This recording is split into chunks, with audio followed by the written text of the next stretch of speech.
सोनपुर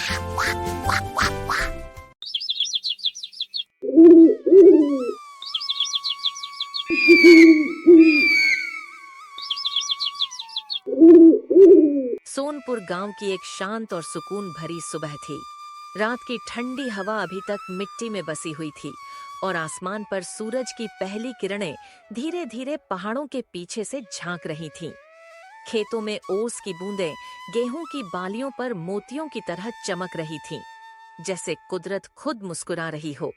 दूर कहीं पक्षियों की चहचहाहट सुनाई दे रही थी और गांव की कच्ची गलियों में धीरे धीरे जिंदगी जाग रही थी। यह वही जमीन थी जिसने बरसों से करमदीन के हाथों का पसीना देखा था, उसकी दुआएं सुनी थीं और उसके सब्र की परीक्षा ली थी। करमदीन नंगे पांव खेत के किनारे खड़ा था। उसकी आंखों में थकान थी, मगर उस थकान के पीछे एक अजीब सी चमक भी थी। वह हर बाली को यूं देख रहा था जैसे वह सिर्फ फसल नहीं, बल्कि उसके बच्चों के सपने हों। आज पहली बार उसके दिल में डर के बजाय उम्मीद ने जगह बनाई थी। आज उसे लगा कि शायद गरीबी की जंजीर थोड़ी सी ढीली पड़ने वाली है।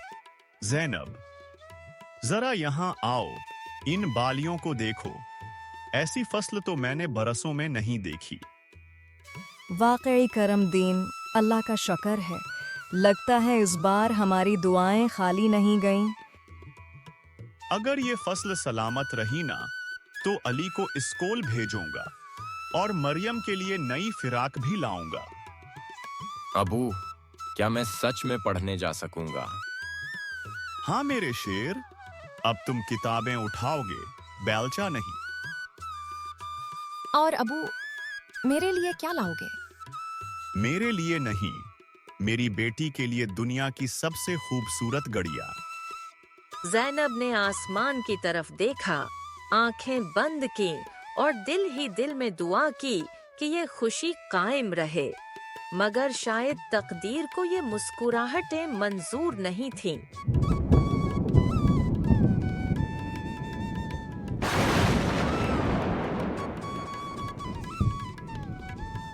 दोपहर का सूरज अब भी पूरी तरह ढला भी नहीं था कि हवा में एक अजीब सी घुटन भरने लगी।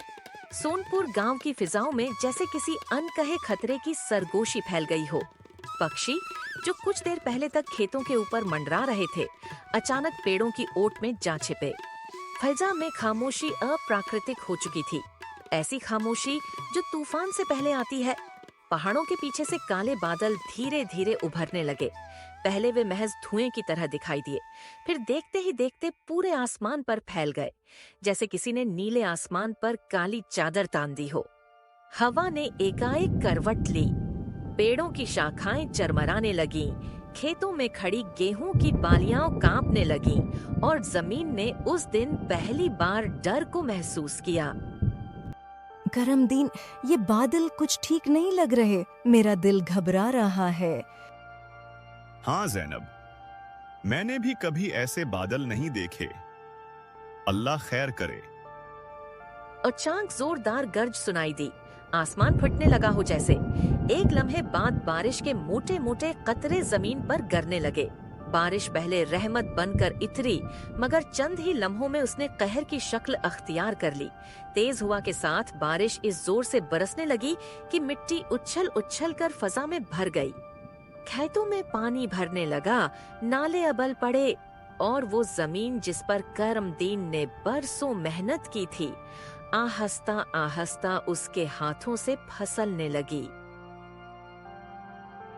करमदीन, पानी खेत की मंडेर तोड़ रहा है। मैं देखता हूँ, या अल्लाह रहम फरमा। करमदीन नंगे पांव कीचड़ में दौड़ रहा था। बारिश उसके चेहरे से टकरा रही थी, मगर वो न बारिश देख रहा था, न हुआ को महसूस कर रहा था। उसकी आंखों के सामने सिर्फ एक मंजर था, डूबती हुई फसल। पानी तेजी से बढ़ रहा था, बालियां झुक चुकी थीं और कुछ ही देर में पूरी की पूरी फसल पानी में गुम हो गई। या अल्लाह, ये तो मेरी आखिरी उम्मीद थी। अगर ये भी चली गई तो मैं अपने बच्चों को क्या जवाब दूंगा? बादलों की गरज में उसकी आवाज दब गई। आसमान खामोश न हुआ, मगर करमदीन के दिल में एक सन्नाटा उतर गया। शाम होते होते बारिश थम गई, मगर वो सब कुछ छोड़ गई जो कभी वापस नहीं आ सकता था। खेत एक दलदल बन चुका था और करमदीन की आंखों में आंसू बारिश से ज्यादा बेरहम थे। कुछ नहीं रहा ना? हाँ जैनब, आज आसमान हमसे सब कुछ ले गया। इस दिन सिर्फ फसल नहीं बही थी, इस दिन एक किसान का आतिमाद भी कुदरत के कहर में बह गया था। बारिश थम चुकी थी, मगर सोनपुर गांव पर छाया हुआ अंधेरा अभी बाकी था। बादल आहिस्ता आहिस्ता छुट रहे थे, जैसे आसमान अपना बोझ उतार कर खामोशी से पीछे हट रहा हो।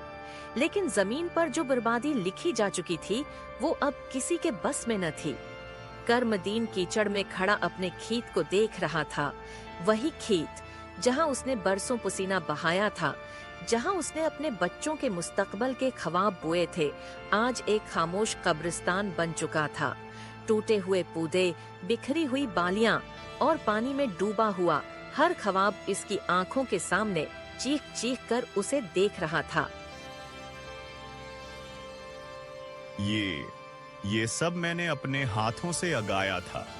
हर बीज में मेरी दुआ थी, हर बाली में मेरे बच्चों की उम्मीद। इसके हाथ मट्टी में धनस गए।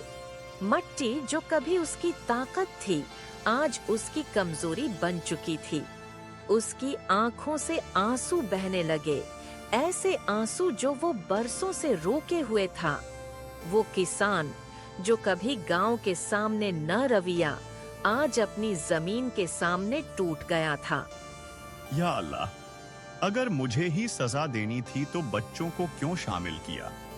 उनका क्या कसूर था? इसकी आवाज खाली फजाओं में गुम हो गई। किसी ने जवाब न दिया, सिर्फ हुआ थी जो टूटे पौधों से टकराकर उसके सवालों को और भारी बना रही थी। इसी लम्हे ज़ैनब आहिस्ता आहिस्ता इसके करीब आई। इसकी आंखें भी सरख थीं, मगर उसने खुद को संभाल रखा था, क्योंकि किसी को तो मजबूत रहना था। करमदीन, उठो, यहीं बैठे रहने से कुछ नहीं बदलेगा। क्या बदलेगा जैनब, जब सब कुछ ही खत्म हो चुका है? सूरज अब पहाड़ों के पीछे छिप चुका था। अंधेरा फैल रहा था और उसी अंधेरे में करमदीन की जिंदगी का एक बाब खत्म हो रहा था। लेकिन वो नहीं जानता था कि यही अंधेरा अगली रोशनी की पहली सीढ़ी है। अगली सुबह सूरज जरूर निकला था, मगर उसकी रोशनी में वो हरारत न थी जो करमदीन के दिल को गर्म कर सके। रात भर की बेखवाबी, आंखों में सौजन और दिल में एक बोझ लिए वो आहिस्ता आहिस्ता सोनपुर गांव की उस गली की तरफ बढ़ रहा था जहां चौधरी नामान की हवेली खड़ी थी। ये वही हवेली थी जिसके साए में गांव के कई गरीब दब कर जीते थे। ऊंचे दरवाजे, मोटी दीवारें और दरवाजे पर खड़े मुसल्लह नौकर, सब कुछ चीख चीख कर ताकत की कहानी सुना रहा था। करमदीन के कदम इस दरवाजे पर आकर ठटक गए। ये वही दरवाजा था जहां इज्जत अक्सर अंदर जाने से पहले ही बाहर छोड़ दी जाती है। हाँ, बोल, क्या मुसीबत आ गई अब? चौधरी साहब, बारिश ने सब कुछ बर्बाद कर दिया। फसल खत्म हो गई। अगर थोड़ी सी मेहलत मिल जाए तो। मेहलत? कानून खैरात नहीं बांटता। करमदीन ने कांपते हाथों से कुछ पुराने कागज निकाले। वो कागज जिन पर उसके बाप दादा के नाम दर्ज थे।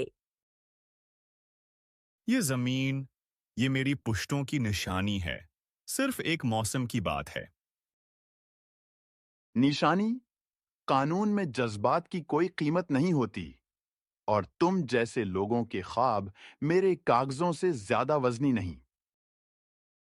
ये अल्फाज नहीं थे, ये कोड़े थे जो करमदीन की इज्जत पर बरस रहे थे। चौधरी साहब, मैं भाग नहीं रहा, बस वक्त मांग रहा हूं। वक्त खत्म हो चुका है। आज से वो जमीन मेरी है और तुम आज ही वहां से निकल जाओ। करमदीन बाहर आ गया। दरवाजा उसके पीछे जोर से बंद हुआ। वही दरवाजा जो ताकतूरों के लिए हमेशा खुला रहता है और कमजोरों के लिए हमेशा बंद। वो कुछ देर वहीं खड़ा रहा। न आंसू निकले, न आवाज, बस एक खामोश चीख उसके अंदर गूंजती रही। इस दिन करमदीन सिर्फ जमीन नहीं हारा था, इस दिन उसने सीखा था कि जुल्म का सबसे बड़ा हथियार खामोश कानून होता है। वो रात सोनपुर गांव की सबसे खामोश रात थी। एक टूटा हुआ खानदान, चंद बोसीदा कपड़े और आंखों में बेशुमार सवाल। कहाँ जाएंगे? जहां कोई हमें बेदखल न करे, जंगल की तरफ। जंगल के किनारे एक टोटी झोंपड़ी और उसमें एक नूरानी चेहरे वाला बुजुर्ग। बेटा, दुनिया में सब कुछ छन सकता है मगर ईमान नहीं। बस बच्चों के लिए 2 वक्त की रोटी चाहिए। ये झोंपड़ी तुम्हारी है। अब हर दिन सूरज से पहले शुरू होता और सूरज के बाद खत्म होता। करमदीन लकड़ियां काटता, बाजार में बेचता और आधी रोटी बच्चों के हिस्से में रख देता।